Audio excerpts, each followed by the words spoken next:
Assalamualaikum warahmatullahi wabarakatuh. Hai Mang Cek Bice yang ada di rumah, tentunya kembali lagi di acara Dialog Khusus tentang kesehatan bersama saya Dr. Anissa Nabila, dan di sebelah saya ini ada Dr. Odiesta, spesialis neurologi. Halo dokter, apa kabar? Assalamualaikum, baik, alhamdulillah. Oke, jadi dok, sebenarnya kita ini mau berbincang seputar kira-kira pusing dan juga nyeri kepala itu sama atau enggak? Karena banyak banget di luar sana, tentunya nih datang ke aku nih, ke dokter umum, dok, keluhannya sakit kepala. Pas ditanya, ternyata dia ngeluhnya ke arah pusing berputar. Nah, kira-kira itu sama atau beda? Tapi jangan dijawab dulu. Sebelum itu kita kenalan dulu nih sama dokternya. Jadi dokter Odiesta ini merupakan salah satu dokter yang ada di Kota Palembang. Kalau bisa boleh tahu diceritakan dulu sekolahnya di mana, terus berapa lama kira-kira dok? Ya, saya alhamdulillah kalau untuk dokter umum kemarin ya tetap kita orang Palembang, Universitas Sriwijaya ya. Alhamdulillah selesainya tahun 2017. Kemudian saya melanjutkan pendidikan dokter spesialis 2019, namanya PPDS ya. Dokter spesialis itu alhamdulillah selesai 2023. Alhamdulillah. Oke, jadi sekarang ini baru selesai PPDS-nya. Ya. Nah, kenapa orang-orang di luar sana banyak yang tahu SPS ya, SPS, SPN itu kira-kira bedanya di mana dok? Ya sama, itu hanya masalah ini ya. Penyebutannya penyebutan ya? Penamaan ya. Kalau dulu namanya SPS, spesialis saraf S. Tapi kita dari kolegium yang terbaru menyebutnya namanya SPN. Jadi kita kalau memperbaruin surat tanda STR, tanda registrasi, sekarang udah namanya SPN. Tapi kalau untuk cakupan materinya sama tetap seputar saraf kayak gitu tetap ya sama. Jadi betul dong kalau misalnya kita bertanya tentang nyeri kepala dan pusing itu betul ya sama dokter Odiesta.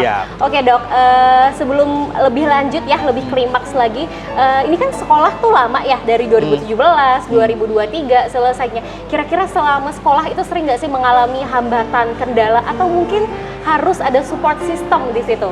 Oh sudah pasti, yang namanya apapun pendidikannya dan apapun pekerjaannya ya, yang namanya kesulitan, hambatan itu pasti ada gitu loh. Dan alhamdulillah saya ada support system, yaitu keluarga ya, orang tua yang sangat suportif sebetulnya, dan teman-teman terdekat pastinya gitu ya. Yang namanya hambatan itu pasti ada. Kalau saya selalu berpesan satu hal pada anak muda ya, life is hard, hidup itu pasti itu susah. Tapi choose your heart, pilih mau susahnya yang di mana. Sudah punya pasangan mungkin dok? Ya, masih on proses ya menuju ke arah situ ya. Mohon doanya aja lah, insya mohon Allah. doanya aja ya pemirsa ya. Tapi jadi, penegasannya masih single. Oke, penegasannya masih single. Itu mungkin perempuan-perempuan yang di luar sana yang sering banget sakit kepala nih, sering banget ngerasa pusing berputar, boleh langsung konsultasi sama dokter Odis. Oke dok, langsung aja kita bahas nih. Banyak itu yang bertanya kan, aku nih keluhannya sakit kepala dok gitu. Pas ditanya, pas diulik lagi lebih lanjut, ternyata dia itu vertigo atau pusing berputar. Nah, kira-kira itu sama nggak nih dok? Sakit kepala itu sama pusing ya, tapi memang rata-rata pasien yang datang ke kita itu keluhan utamanya adalah pusing. Sebenarnya pusing sama nyeri kepala itu adalah sesuatu hal yang sangat berbeda, penyakitnya juga berbeda. Tapi memang ada juga yang tipe campuran ya. Jadi pertama kalau kita proses pertama namanya anamnesis ya, kita ngobrol, wawancara antara dokter dan pasien. Kayak gini ya? Kayak gini, wawancara dokter pasien, seorang dokternya itu akan memastikan ini jenisnya apa, ataukah pusing atau nyeri kepala. Mungkin untuk informasi lebih lanjut ya, pusing itu sendiri perlu dicari tahu lagi. Dikulik ya. Apakah dia pusingnya berputar, ataukah dia seperti di atas kapal, atau dia rasa seperti mau pingsan. Itu kadang-kadang diinterpretasikan sesuatu yang sama gitu. Padahal itu tugas dari seorang dokter adalah kita harus memastikan dulu ini jenis yang mana. Beda gejala, beda penyakit. Nah, itu baru cakupan dari berputar ya, atau rasa seperti bergoyang. Setelah itu baru kita arahkan apakah ada gejala tadi, ternyata tidak ya, kita larinya ke nyeri kepala. Jadi kita harus tanyakan dulu, ini pasien penderitanya sakit kepala, rasa seperti ditusuk-tusuk kah, atau ditarik-tarik, apa seperti berdenyut, atau berputar, seperti itu. Jadi ya itu ada hal yang berbeda, penyakitnya juga berbeda, maka obatnya juga berbeda. Oke, jadi obatnya berbeda ya pemirsa. Jadi keplitet ya, karena tadi kan saking pusing dan nyeri kepala itu tentu berbeda. Nah, ada juga beberapa pasien yang mungkin bertanya-tanya nih dok, aku udah sakit kepala dari 5 tahun yang lalu, itu terus-terusan. Nah, kapan kita menyatakan kalau sakit kepala itu tuh ada tanda red flags, maksudnya merah kan seperti baju saya, atau tandanya ya nggak apa-apa, itu mungkin karena faktor entah menstruasi kah, banyak pikiran kah. Nah, itu gimana ngebedanya, Dok? Baik, kalau kita di bagian saraf kita menyebutnya apakah ini nyeri kepala primer atau sekunder. Di mana primer itu penyebabnya tidak ada atau tidak diketahui. Sedangkan kalau sekunder itu ada underlying disease atau penyebabnya diketahui. Bisa jadi suatu tumor atau suatu stroke atau perdarahan, trauma, dan lain-lain. Untuk mengetahuinya adalah pertama kita harus mengecek dulu. Kita dari anamnesis ya, kita tanya-tanya dulu apakah ada riwayat penyakit-penyakit tertentu, itu yang pertama. Dan yang kedua, apakah pasien ini juga ada gejala-gejala tanda-tanda defisit neurologis. Dalam artian apa? Ada kekurangan dari fungsi saraf. Dalam artian dia bisa sakit kepala, tapi juga disertai dengan kelemahan sesisi tubuh. Atau dia juga berbicara jadi pelo. Ya, atau cadel ya istilahnya. Jadi cadel, betul. Atau dia ada gangguan penglihatan juga. Bisa gangguan lapangan pandang, atau dia jadi melihat jadi seperti berbayang. Lalu ada juga rasa kesemutan dan mati rasa dan lain-lain. Apakah ada tanda-tanda tersebut? Itu tugas seorang dokter untuk memuliknya. Jadi intinya sebenarnya kalau misalnya kita ada keluhan sakit kepala, apapun itu, mau itu primer, sekunder, kita harus konsultasi ya, Dok ya. Betul. Dan apalagi kalau misalnya sudah disertai dengan gejala defisit neurologis, itu harus ke dokter saraf ya, Bang Syah. Bisa jangan sampai ke dukun. Bahkan banyak kan di luar sana yang mereka malah tanya-tanyanya di Google gitu dan mengkonsumsi obat-obatan tertentu sendiri. Nah, sebenarnya itu boleh nggak, Dok? Menurut dokter, minum obat analgetik atau pereda nyeri secara berlebihan terus-menerus gitu, beli sendiri gitu di warung bahkan. Jadi kalau mengenai sesuatu yang berlebihan ya dalam agama Islam juga dikasih tahu itu tidak baik. Itu juga sebenarnya salah satunya. Namun upaya yang bisa dilakukan oleh seorang individu atau masyarakat pada umumnya ya boleh-boleh saja pada awalnya. Membeli obat-obat tertentu, saya hampir menyebut mereknya ya. itu boleh-boleh saja sebenarnya. Namun sekali lagi kalau ternyata tidak ada perbaikan atau justru ada penurunan atau ada gangguan lebih lanjut, timbul gejala-gejala lain, ada baiknya diperiksa. Seperti itu. Jadi boleh-boleh saja mungkin awalnya gitu loh. Awalnya ya, tapi Bang Cek Bica bukan terus-terusan. Takutnya ini pemirsa di rumah karena dibolehin sama dokter Odis, mereka kalau tiap sakit kepala langsung beli sendiri, jadinya nggak konsul. Iya. Nah, boleh, tapi hanya untuk pertama, kedua, dan juga jangan seterusnya. Cukup maksimal 3 kali. Nah, tentunya masih banyak sekali yang nantinya akan kita bahas bersama dengan Dokter Odiesta, spesialis neurologi. Jangan kemana-mana, tetap di Dialog Khusus.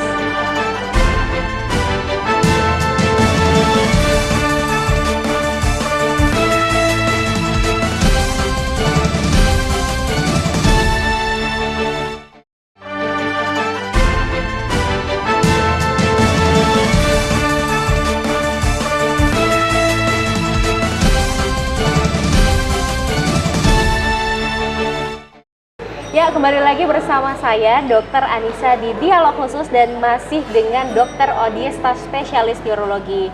Oke, Dok, kalau tadi kita udah bahas yang sedikit rumit ya, masalahnya karena ada tentang sakit kepala sekunder, primer.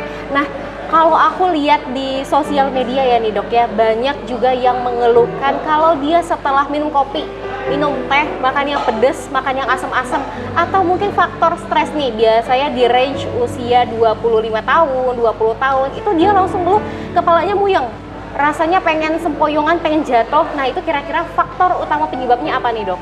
Ya, tergantung. Pertama yang harus dilihat adalah apakah benar-benar penyebabnya tunggal. Dari apakah ini benar-benar si kopi kah, si cabai kah, atau substansi lain kah. Itu pertama kita harus cari tahu dulu, dieksploratif dulu apakah benar penyebabnya itu, atau bisa jadi ada faktor lain ya. Dan kalau ternyata tidak ada faktor lain, setelah kita cari-cari tahu atau kita lakukan kalau memang ini curiganya alergi dari faktor-faktor tadi, kita ada modalitas untuk dicek apakah tes alergen namanya ya. Yang seperti itu. Ya benar sekali, jadi kalau ada masalah distensi lambung atau ada masalah asam lambung yang meningkat, ya itu bisa juga memicu vertigo atau rasa pusing berputar. Oh, jadi memang ada ya, Dok ya, maksudnya alergi dengan kopi, dengan sesuatu yang bisa merangsang asam lambung, bikin kepala kita jadi lebih pusing kayak gitu. Ada, namanya caffeine intolerance. Jadi sesuatu yang bikin alergi tentu harus dihindari, Iya, Dok betul. ya. Nah, jadi tapi bukan hanya alergi aja nih Mas CBC, ternyata juga masih banyak yang misperception. Mereka menganggap kayak ini karena telat makan aja atau ini karena faktor stres. Bahkan mereka ada yang mengarahkan kalau misalnya ini cuma sakit aja di bagian perut sehingga minum obat untuk pereda nyeri. Nah, justru kalau minum obat pereda nyeri itu bermanfaatkah atau malah memperparah nih dok? Untuk yang pusing berputar? Betul, dan juga yang asam lambung tadi. Asam lambung. Ya, jadi mengenai anti nyeri itu banyak golongan ya. Ada yang NSAID, ada NSAID, ada yang steroid, ada yang acetaminophen ya. Jadi tergantung pertama alasan kita memberikan obat-obat tertentu untuk nyeri kepala. Pertama itu tergantung tingkatan nyeri kepalanya dulu. Nah, itu dia. Ada ringan, ada sedang, ada berat. Seperti itu. Dan setiap representatif dari level tadi itu juga obat-obat anti nyeri juga beda.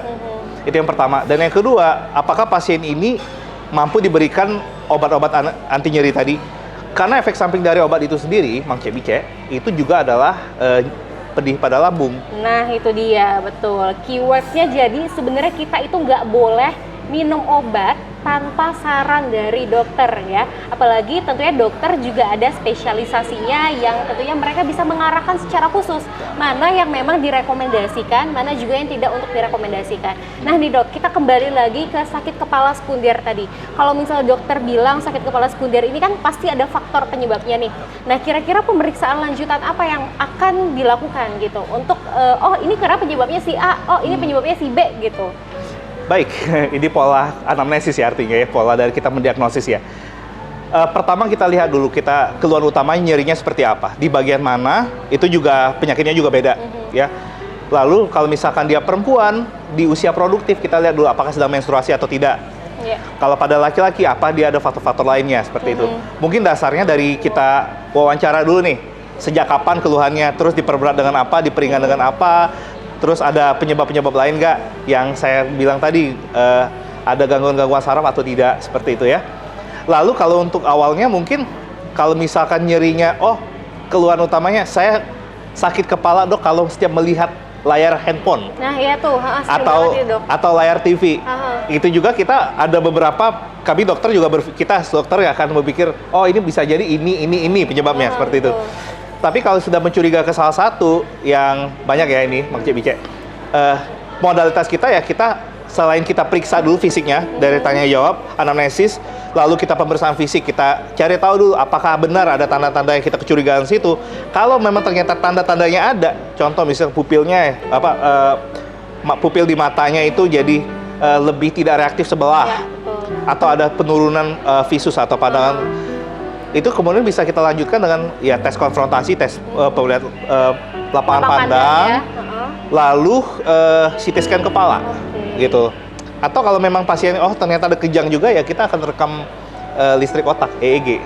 Gitu. Nah satu lagi dok, pertanyaan yang paling sering ditanyakan oleh masyarakat awam, misal datang ke IGD, dok cepetan dok tolong ditangani, ini ibu saya udah mau mati rasanya gitu-gitu. Nah kira-kira benar atau tidak kalau memang penyakit stroke lah ya kita katakan itu memang ada golden periodnya atau waktu timing terbaiknya untuk kita memberikan tata laksana biar dia tidak menjadi lebih berat gitu. Benar sekali, itu benar sekali. Kita seorang neurolog ya di seluruh dunia bahkan ya, dan di Indonesia ini kita harus pasien-pasien kita mengedukasi sebanyak mungkin ya. Dalam kesempatan ini mungkin bisa saya kasih tahu ya, golden period itu adalah di bawah 4,5 sampai 6 jam.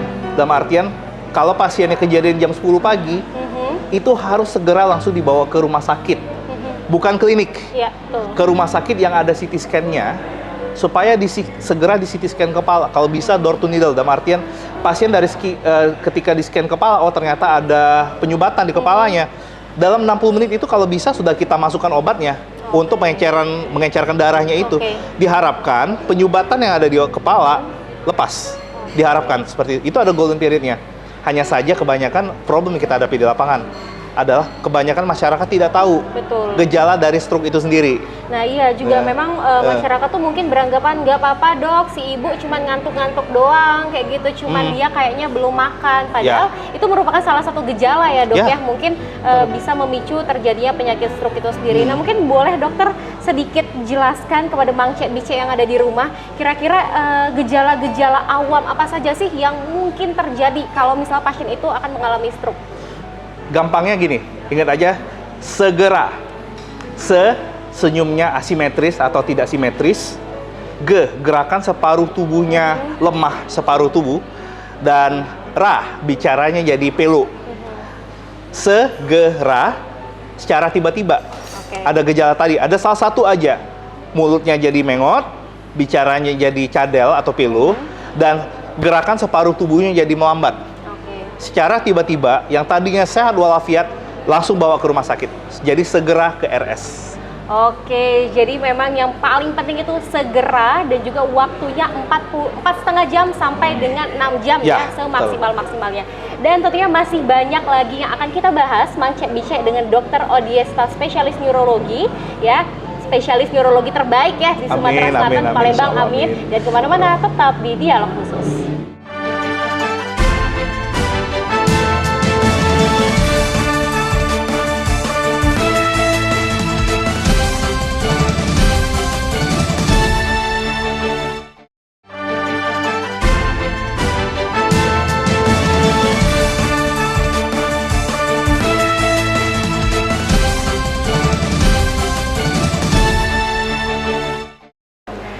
Mang Cek Bice, kembali lagi dengan saya Dr. Anissa Nabila dan tentunya masih bersama dengan Dr. Odiesta, spesialis neurologi.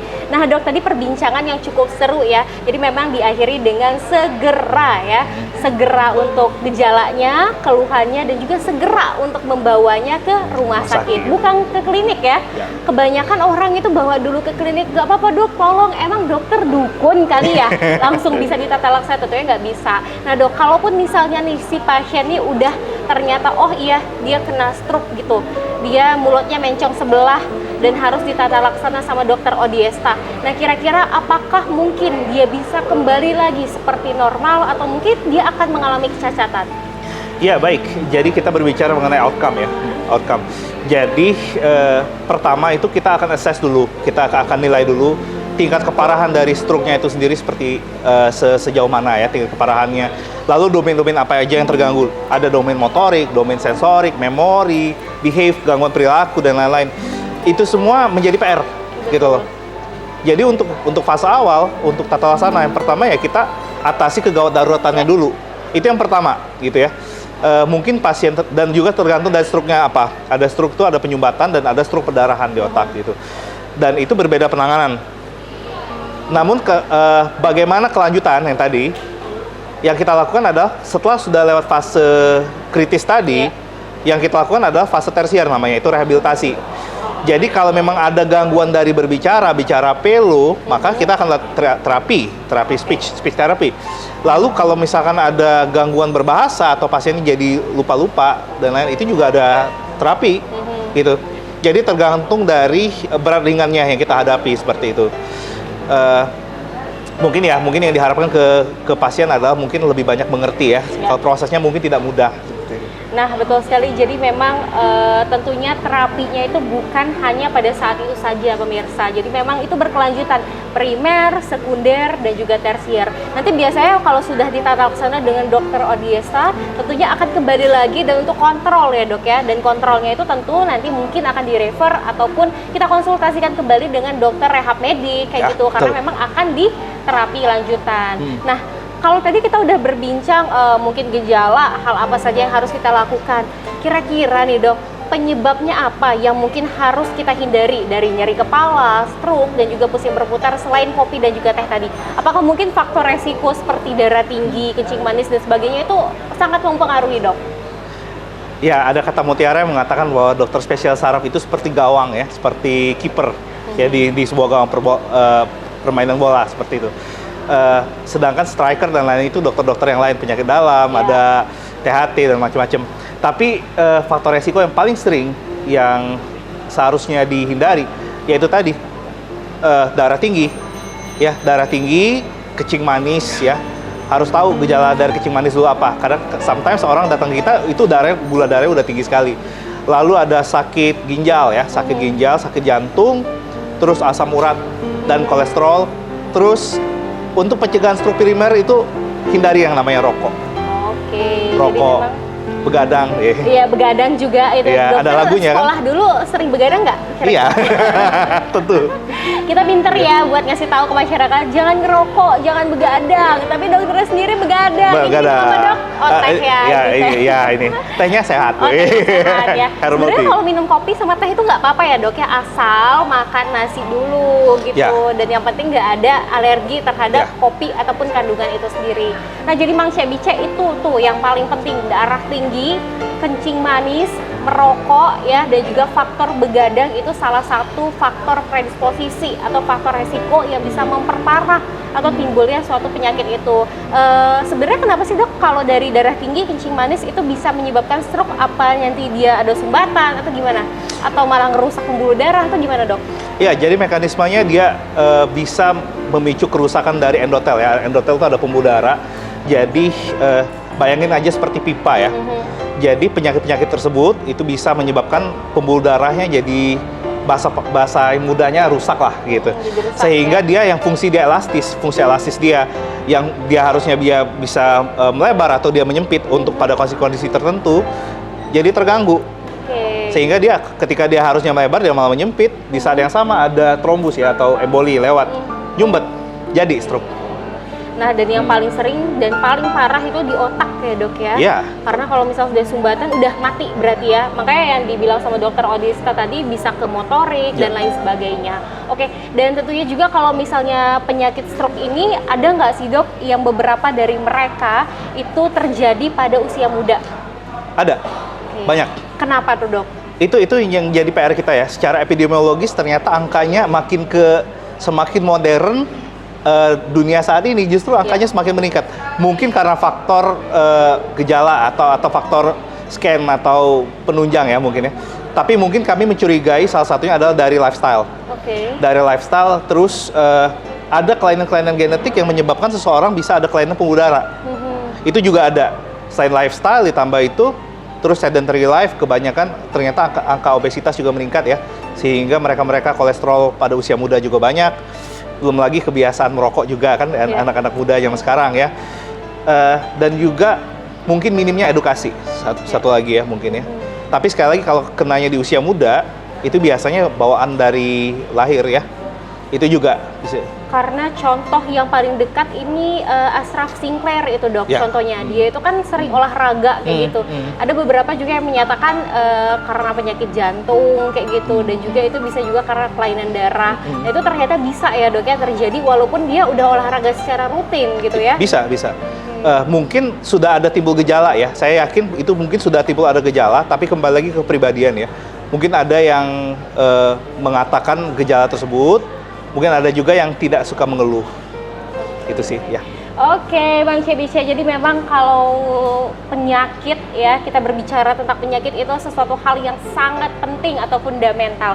Mungkin boleh diceritakan, Dok, untuk kesimpulan ya dari diskusi kita pada hari ini yang take home message yang perlu untuk Bang Cebice ketahui. Saya Dr. Odiesta dari bagian saraf ya. Saya yang pasti mengingatkan masyarakat Palembang dan Sumsel dimanapun kita semua berada, semua yang nonton ini. Setiap ada gejala, segera tadi senyumannya asimetris atau tidak simetris, gerakan separuh tubuhnya terganggu, dan raih bicaranya jadi pelo, ya, segera langsung dibawa ke rumah sakit.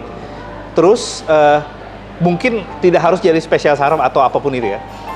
Tapi saya berpesan bahwa setiap ada gejala apapun, tanya ke yang ahlinya, ya, tanya ke dokter umum, dokter di puskesmas, dokter di klinik, tanya ke dokternya. Jangan mencoba-coba untuk mengobati diri sendiri, karena biasanya yang datang ke kita itu sudah komplikasi. Ada baiknya pengen tahu sesuatu, mempelajari sesuatu, tanya dengan yang ahlinya. Gitu. Oke, baik. Luar biasa sekali ya memang Dokter Odiesta. Informatif dan juga singkat, jelas, dan juga padat. Terima kasih sekali Dokter Odiesta, spesialis urologi, untuk waktunya. Nanti untuk lain waktu kita akan berbincang-bincang seputar hal yang lainnya, karena banyak banget untuk masalah saraf yang perlu diperbincangkan. Dan akhir kata, saya Anissa Nabila, pamit undur diri. Terima kasih. Wassalamualaikum warahmatullahi wabarakatuh.